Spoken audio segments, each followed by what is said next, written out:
Бурят эрдэмийн драмын театрын ажилчид, жүжигчид, уран бүтээлчид та бүхэндээ өшөөлөж байна.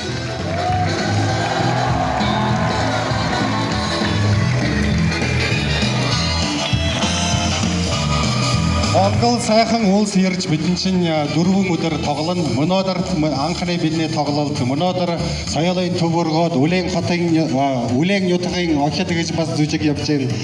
Өнөөдрийн 17-ны 18-ны 19-ны өдөр 20-ны өдөр бидний бүх жүжигүүдээ ирж үзэж аав ээждээ хэлж, найзуудаа хэлж, багш нартаа хэлж тэгээд бидний энэ театрын аялын тоглолтын баяраар ирж хуваалцагтъя гэж би таныг гуйх байна. За юу.